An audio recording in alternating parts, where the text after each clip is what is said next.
Good morning, ladies and gentlemen.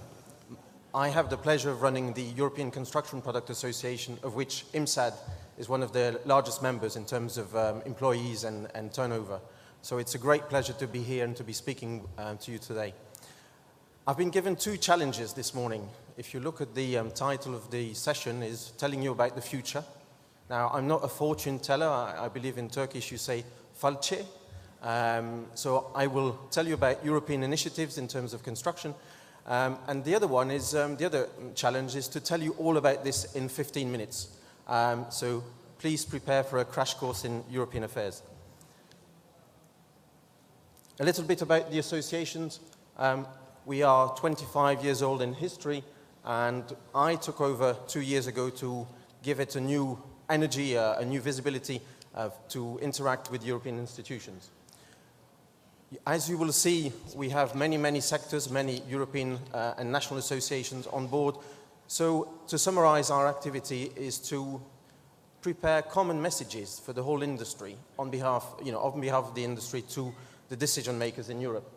And we always look for synergies, as the debate this morning with our colleagues from the architects, the engineers, the building owners and the investors, of course. So I was telling you about the size of the association. We have 17 national associations, of which Turkey is with us. And of course we have over 30 sector associations representing quite a number of products that, like those on there on the slide, from plastics to mineral-based wood and glass. As I said, 15 minutes to tell you all about the work we do. Just to summarize in terms of European affairs, of course we work with the European Commission. They're the ones who initiate the initiatives. The European Parliament, they're the ones that decide with the Council, the Member States. And I already heard, thanks to translation, about standards. We also work very greatly with the European Standards Institute. And as I mentioned, there's about 50 European associations based in Brussels representing different interests of the construction industry, so we try and work with most of them. All of them would be difficult. Now we dive in at the deep end, as we say in English, and look at what's going on in terms of construction in Europe. The title, we had your politician up this morning. Politicians like concepts, and the one I'm going to tell you about is the circular economy. You produce, you use, you recycle, and you start again. This includes a number of initiatives related to the construction industry, and the first one, we start the reverse cycle, is the waste. Waste in Europe, we are told, is the construction is the biggest waste stream in Europe, and they want to do something about it. They want to close the landfills, and they want us to recycle the waste from construction. Recycling is also a target in terms of European industries, and the construction maybe is the one that's least developed, and they want to do more and force us to do more. I'll tell you about the last one a little further on, resource efficiency. Of course, we are with producers today, and you know about being efficient in production. Well, they've thought about, if not legislation yet, at least from an initiative on this point of view. A very important point of a piece of information. All this was thanks to Mr. Barroso, who was the Commission President until recently, okay? And we have, of course, you've heard it about Mr. Juncker and his new vision for Europe. So he's come into force, and he'll be with us for 5 years. And at this point, I have to give you a little warning. As Mr. Juncker took power in Brussels, he asked Mr. Timmermans, who's one of the vice presidents out of the Netherlands, to actually review the circular economy package, because he wants to put industry first. And so he's asked Mr. Timmermans to check whether the circular economy package was not too much environmentally based and putting too much pressure on the industry. So Mr. Timmermans has been given 3 months to do this, and we'll hear back from him in January. At the same time, the package is in the European Parliament, and we have a dual initiative there, so we have the proposal out of the Commission and decision in the Commission, in the Parliament. So we have to see what both sides of the power struggle do with this paper. So now we go circular economy from products. If we start at the beginning, and there was a gentleman from university, tell you about research. Those that follow European research, they know that we have regular research investment packages, and luckily this one now for 2016 will actually put forward some money towards sustainable construction products. We had a consultation a few weeks ago, and we are actually holding a meeting with the Commission official and our experts tomorrow in the office in Brussels. From then on, we will see what recommendations they make for products, construction systems, and research opportunities, research funds available in the coming years. Something that you might want to look at through your European association, sector association, and see if you can take part. I've not heard this one. I heard about quality marks, not about CE marking. If you sell into Europe, you know you need the CE mark. Well, we had the new rules come in on the 1st of July 2013, and I guess with all administration, they're never short of ideas, and they decided to look at this again. So we've only just got the new rules, and they're looking at changing them again. We knew this was coming as an association, and so we've already met with the consultants working on the paper, we've met with Commission, and we've also released our vision of the implementation of the CE marking rules, and you could find this, if you want it, on our website. It's called the Manufacturer's Report for CE marking. Of course, this is ongoing, so we will follow through and through IMSAD keep you informed about the developments. Now we get into the subject that you've already mentioned or talked about this morning, voluntary labeling. This is not in my slides, but I was hearing about the UK requirements for UK marks. It'd be interesting for you to check the European Court of Justice decision, which has just condemned Germany, because they had a voluntary mark that was some sort of mandatory on the German market, and that's been turned away by the courts. So now, of course, all the other European countries are waiting their turn to be taken to court by the Commission, so one to watch. This is still voluntary. CEN TC 350, so CEN being the European Standards Organization. Over more than 10 years, we've developed a voluntary system for sustainable assessment of buildings. We, as an association, have a direct access and implication into the development of these standards. A lot of change at the moment, so something that you should keep track of if you're looking at sustainability. And we have new indicators and also the development of infrastructure, so an assessment scheme for infrastructure, not just for buildings. Something you touched on but didn't mention, EPDs, environmental product declarations. Some of you are paying some EPD operators to deliver your EPDs. We know that you can't buy 27 EPDs to sell across the 27 European member states. What we've, as an association, have done with the EPD operators is encourage them to come together and develop a common European EPD scheme. So the idea is you enter into the system, you develop your EPD, you pay once, and you can use it across the whole of Europe. It's in infancy, so we have to wait a little bit. We had the first delivery of the first Eco EPD on the 16th of October in our offices. So again, if it's of interest, get involved, help us put pressure on them, and bring us towards a European EPD scheme. Again, decision makers and great ideas. I've told you about CEN TC 350, Sustainability Assessment of Buildings, that's been developed over the last 10 years. EPDs have been here for many years. The Commission decided that the other sectors didn't have environmental declarations. So they invented the environmental product footprint and decided to bring in construction in there. Again, through involvements, exchange with them, we explained that we've had all this experience in assessment schemes, and so we should not start from a blank page. After some meetings, this was accepted. We now have 5 projects from construction sectors in the 3-year program, and we've also, one of the great successes, we've managed to get these projects to talk together in an official platform. So the experience, the difficulties are shared, and we can all work towards a common single target for sustainability assessment. This is 3 years in coming. Some say it may come legislation or mandatory requirement later. I say take it step by step, make sure it works for us, for the construction industry, make sure we don't have two systems, and then we will see what we do.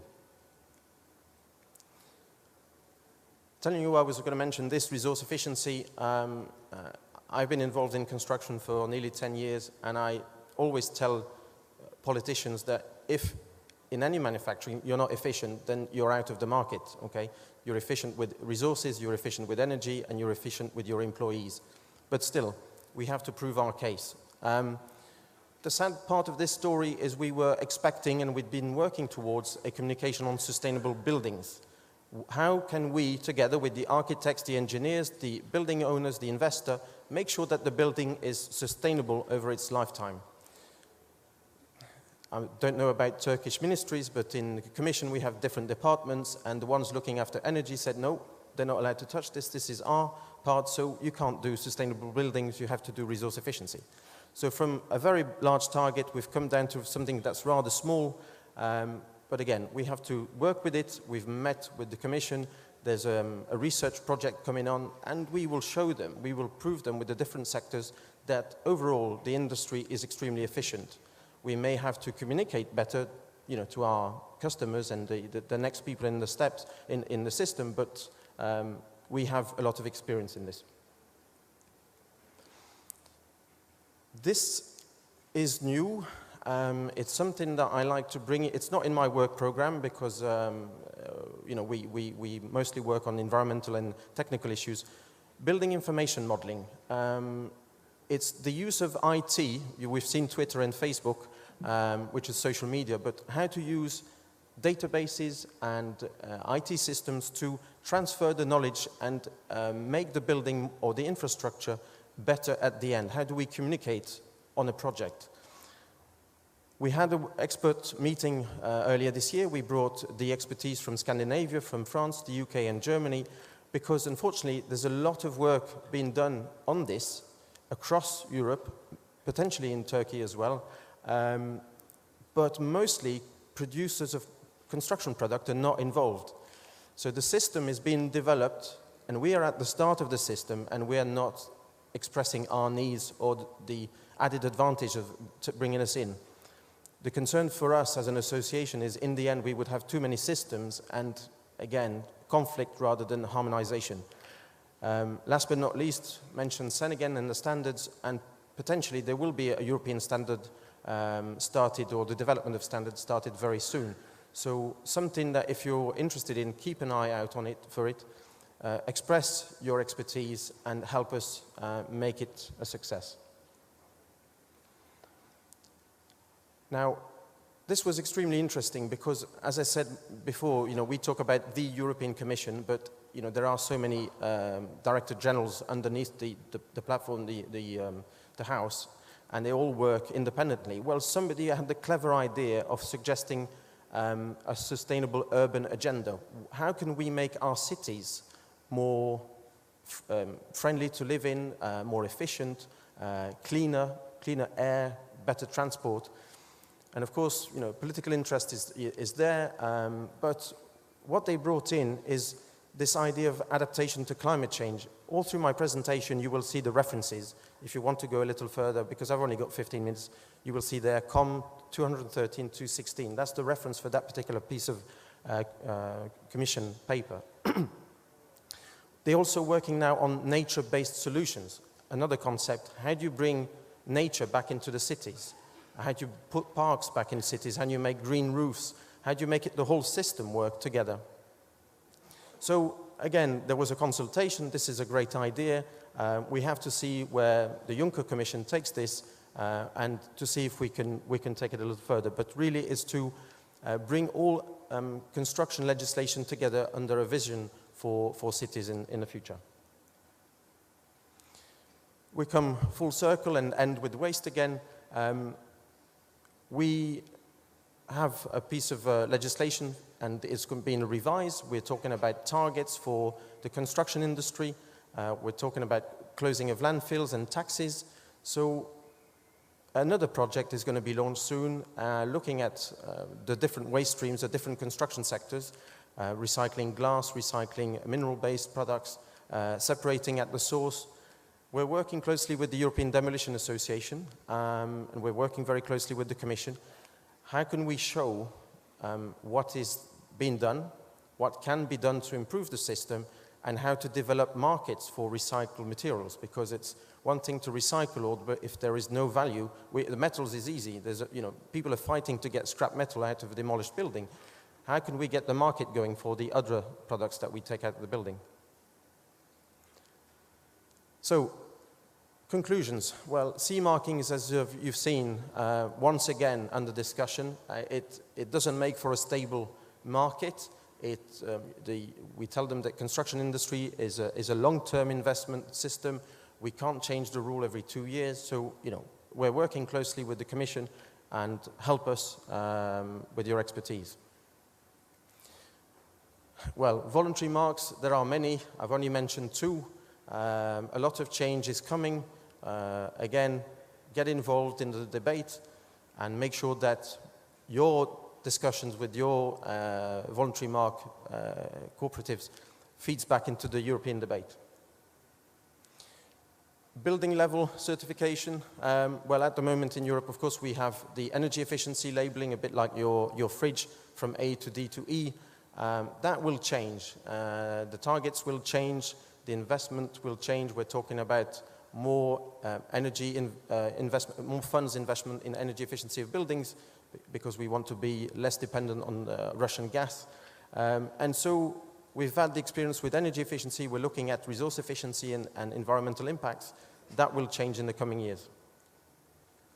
IT tools, question mark. How do we make sure that IT works for us and we don't just pay for it? Okay? How do we make it pay for the industry to deliver better buildings, better infrastructure at the end, together with the architects and the engineers? Sustainable cities, well, of course, there was a first attempt. It's a good signal. We have to see what the new power in place in Brussels, Mr. Juncker's Commission, what they do with it. If we, the industry as a whole, give them a signal that this is an important initiative, maybe they will launch it again and give it more support. Last but not least, I heard a lot of talk about European producers. They are extremely concerned about the recycling. They are looking and investing into research projects because they know that at the end, producer liability will come in. Today's waste was yesterday's product. What will happen with the more technical products today when they become a waste tomorrow? How do we recycle them when they're it's more difficult to separate the different components? I thank you for your attention. You can follow us on the social media as well, and we have a very active internet website where you can get the latest news. I understand that my Turkish is very limited, but you have good people here to help you understand the information we provide to your members. And of course, thank you all again for your attention. If I can try my hand at Turkish, teşekkürler ilginiz için. Thank you very much.